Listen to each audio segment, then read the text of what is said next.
So a medieval fair is a place where you have, for a short period of time, a mass population, which you usually don't have in those years. Mishal ben Abbas Chatein, so it was Shidduch city. Anybody has a son or a daughter who wants to marry off, Nos al Yarid, that's the where you go. Well, let's put it this way: that is where the action is. B'sham Osa Chitun, and there you can make a Shidduch. Ki kol echad b'echad motzim yom b'chuzuko, because that's where you're going to find. Everyone will find the, as he put it, dimyono v'zugo, someone like you in the right zug. V'nasa kamei es chitun b'chol yirid, and hundreds and sometimes thousands of shidduchim and chasanas were made on these occasions. So it was like a frenzy. Somebody would make a very interesting movie of this, right?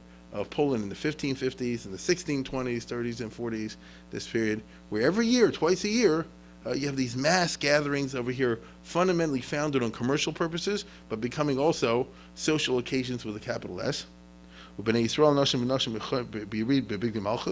And since it was such a public occasion, everybody dressed up to the nines. He says the men and the women was Big Malchus. You tell me what it was like, right? It's the Pesach Hotel magnified 1,000,000 times. Because the Jews at that time were chashuv. In other words, he said they had rights. They were considered people, and therefore they did not have to wear a yellow badge in Poland. They didn't have to wear all these kinds of marks of shame, and they could do whatever they wanted, and they did.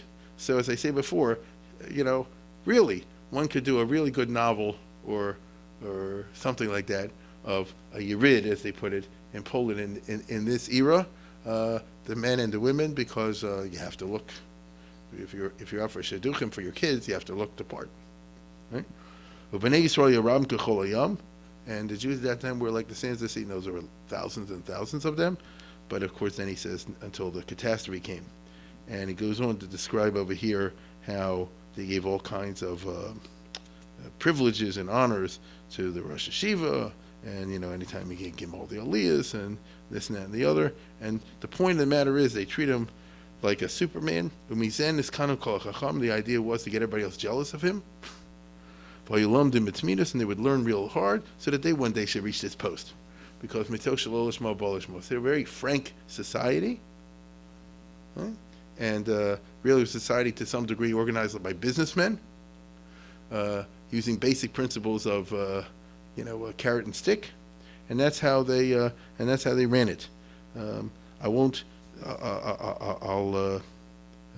share with you just one really cute part over here about what he calls, that's how he describes the Torah world. Then he talks about the Avoda world, synagogues, and then he talks about the Gemilas Chasadim, the Chesed in Poland, because it wasn't simply an elitist society. Oh, sure, it sure was, but it wasn't simply an elitist society which was totally focused on nothing but learning. The Chesed over there was was unlimited. Barosh Hachnos Zorchim. Let's talk about for a minute Hachnos Zorchim. Hoyachacham or Darshan Orach Af Bekil Shoy Pitkin Bian Orchim. They had a system where they had the blet, the petek, that everybody comes in from out of town and needs a place to stay. There's somebody in each synagogue of each community who's the gabbai in charge of that, and he gives you a thing. And so he goes, with this card is worth 2 days at the Cohn family or at the Schwartz family or something like that. And it's just understood that the Cohns and the Schwartzes, whoever it is, are obviously going to honor it, or they lose their social standing. You understand? And of course, if somebody was a scholar, they wouldn't reduce him to that kind of a system. That would be beneath his dignity. As opposed to he would go to the head guy, the parnas, the president shul, and he would have the pick of wherever he wanted to stay. And they would show it to him, and the point of the idea was to treat him with anybody who not learned with a special honor. And each one of these was worth 3 days. So you come there, you're entitled to. Now you might end up with the wrong family, but that makes life interesting. But you will have 3 days of this. If you're not treated right, you're going to go complain to the gabbai. The gabbai is going to get you in trouble. That's how it was. So in other words, once again, it wasn't left up to public-spirited, pure-hearted people to take care of the guests. You're assigned. it's expected, and you will do it. 3 days of eating and drinking for 3 times a day. And if they were going their way, they would give them some tzedakah and all the rest of it. And Misha, as he puts it over here, if people came from far away, boys or girls, they would provide them with clothes. And if someone needed a job, there were special committees to try and find people employment. And the best one of these, with which I'll conclude, was the female committee. Okay, the ladies committee says had a national goal. They had a special national, not a local, a network, national committees for poor girls. The rich ones obviously can provide their own dowries. So the rich ones are going to get married 1, 2, 3. That's the theory. What about the poor ones? They organized all kinds of special measures in every province in Poland. And the goal was no girl gets to 18 unmarried. Okay? So 18 then is like 28 today, but imagine if they had, the equivalent would be, this would not be a bad idea either. The equivalent would be, if there was such a thing in America, no girl gets to 28 unmarried. Right? Which, and in other words, every year thing they hit the goal. So you tell me what this is talking about in terms of networking. You had national societies. You had plenty of yentas in there also, but you also had plenty of good. So people really are taking the shidduchim thing very seriously in ways that we complain about today.